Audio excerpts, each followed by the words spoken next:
Okay guys, my name is Muniba and I will be teaching F6, which is business taxation. So right now I'm just discussing the syllabus. So in F6 we have a total of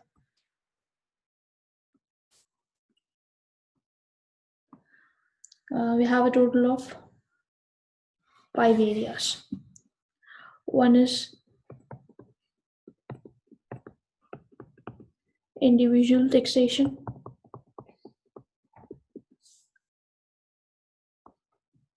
Second one is capital gains tax. Third area is inheritance tax, IST. The fourth one is corporation tax, and the last area is VAT, value added tax. So these are the five areas which we have to cover. So we will be starting with individual taxation first. Okay, how the individuals are required to pay the tax. That is our first topic. That will be our first topic. So these are the only areas in F6.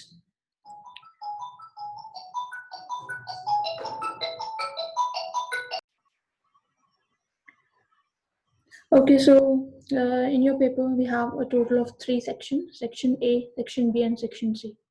In Section A, there will be 15 MCQs, and those will be worth 30 marks. Then in Section B, we have got 3 MPQs.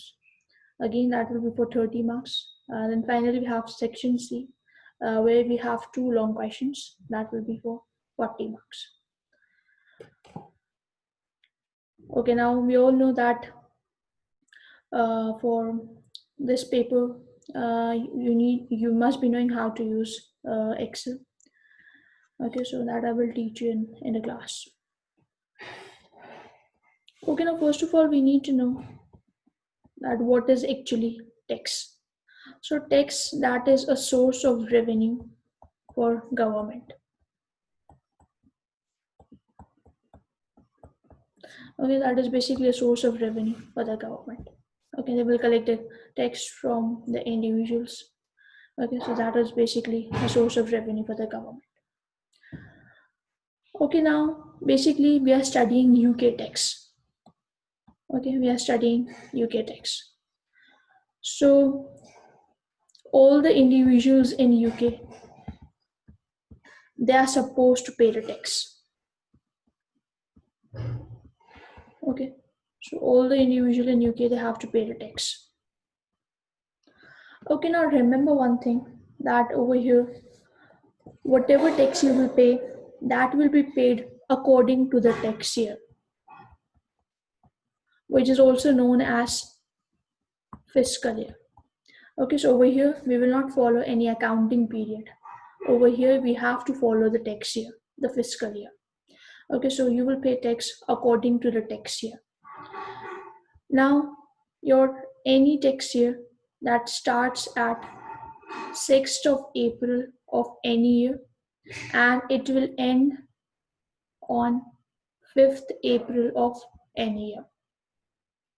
Okay, like for example, if I talk about the tax year of 1718, so the tax year will start at 6th April 17 and it will end on 5th of April 18. So this is the tax year of 1780, right? It will start in 2017 and will end in 2018. So this will be the tax year of 1780.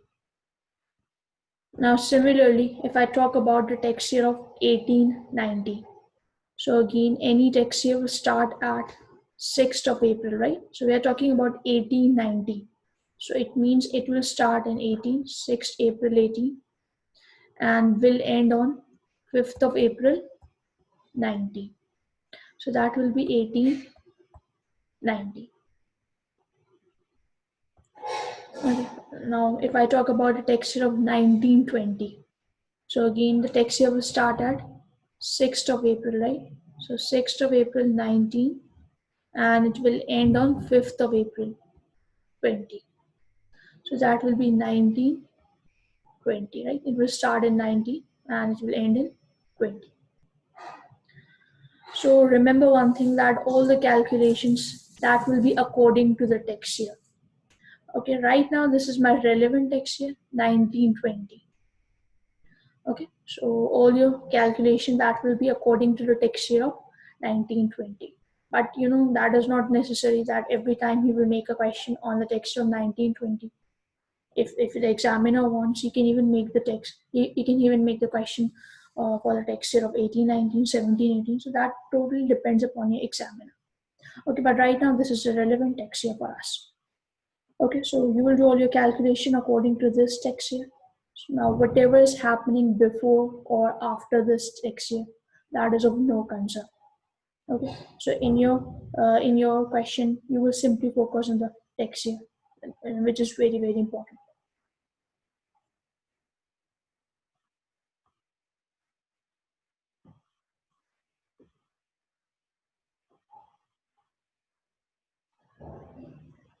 Okay, now right now we are studying the syllabus according to the Finance Act 19. Okay, this is the relevant Finance Act for us, Finance Act 19. Now this will be applicable from June 20 exams. Okay, it will be applicable for June 20 exam, then September 20, December 20, and March 21. Okay, so it will only be applicable for 4 attempts. Now we all know that the text and there are changes in the syllabus, right, every year. So these rules are only applicable for the 4 attempts. Okay, starting from June 20.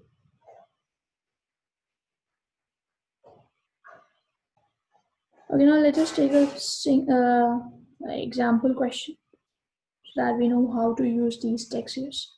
Let's say, for example, Mr. A has given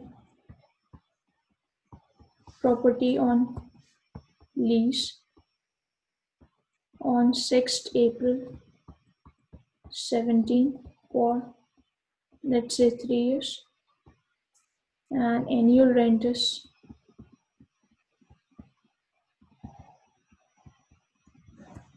40,000.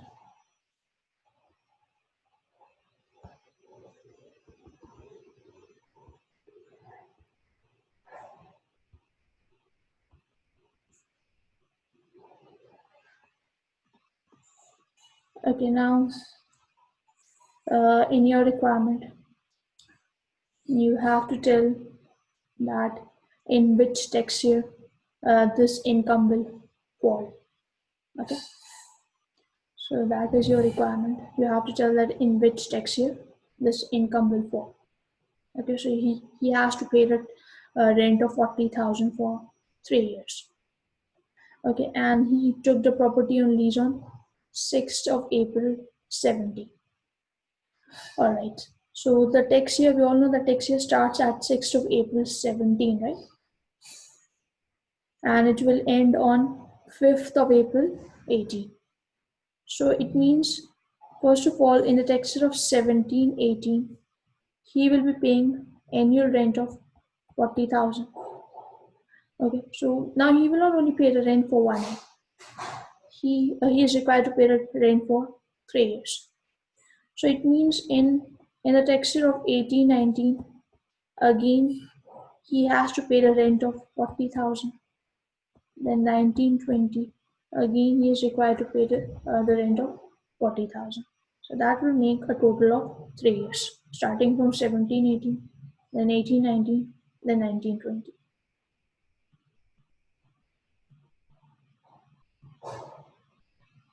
Now let's take one more example. Let's say Mr. A has given his property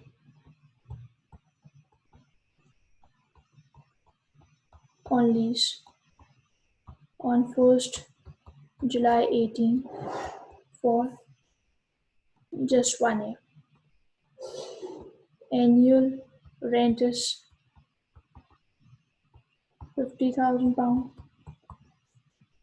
Okay, now in your requirement you have to tell that how much income will fall in 1890 and how much rent will fall in 1920. Alright, now over here you have to be a little bit careful. Now just look over here. He is saying that he took the property on lease on 1st July 18 for 1 year and your annual rent is 50,000.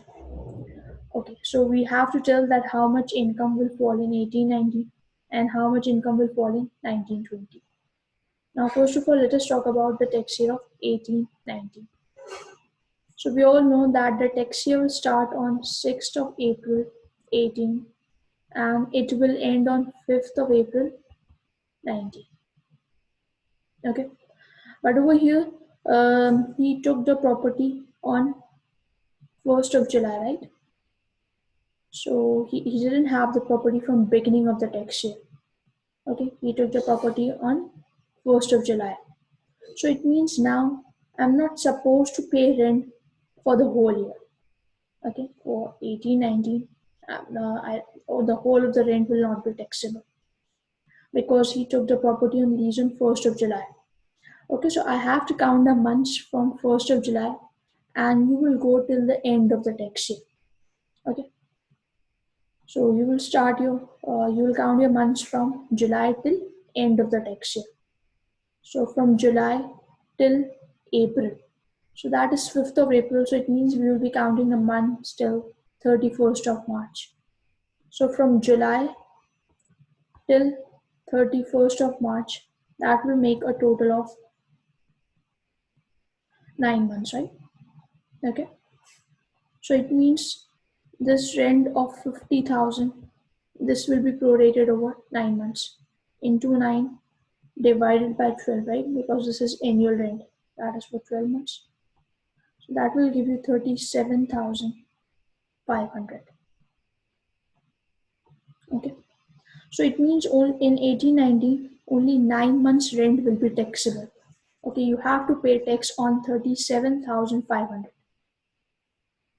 Now in 1920,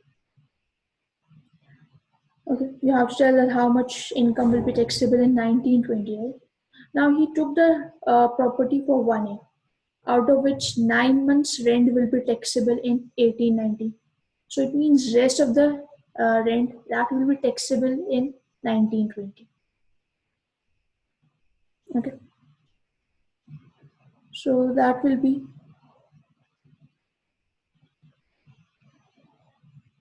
your the tax year of 1920 that will start on 6th of April 19 and will end on 5th of April 20. Okay. So over here in this tax year, only 3 months rent will be taxable.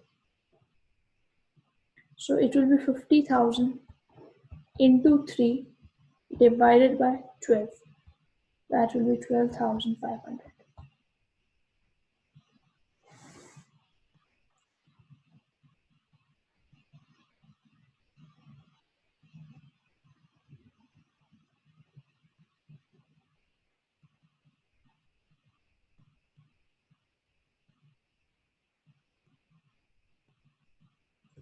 Let's take one more example. Let's say Mr. A has given property on rent for 1 year on 1st Jan 18. Annual rent is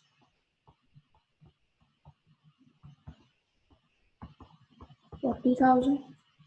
Now you have to tell that how much rent will be taxable in 1718 and how much rent will be taxable in 1890.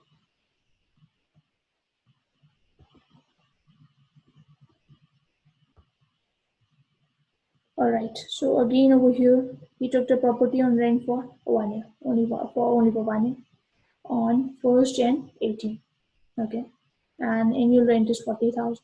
So we have to tell that how much income will be taxable in 1718 first. So again, the tax year of 1718, that will start on 6th of April 17 and it will end on 5th of April 18. So he took the property on 1st Jan 18. So again over here, he is not having the property from the start of the tax year. Okay, he took the property on 1st of January 18. So it means I have to count the months from 1st January 18 till the end of the tax year. Okay, so from 1st January 18 till the end of the tax year. So although my tax year will end on 5th of April 18, but for the purpose of calculation, you will count your months till 31st of March. Okay, so from January, 1st January till 31st of March, that will be 3 months. So 40,000, that will be prorated over 3 months into 3 divided by 12, that will give you 10,000. Okay, so only 3 months rent will be taxable in 1718. So it means in 1819, the remaining rent will be taxable. Okay, so the remaining 9 months rent, that will be taxable in 1890. So 40,000 into 9 by 12. So 30,000 will be taxable in 1890 and 1718 only 10,000 will be taxable.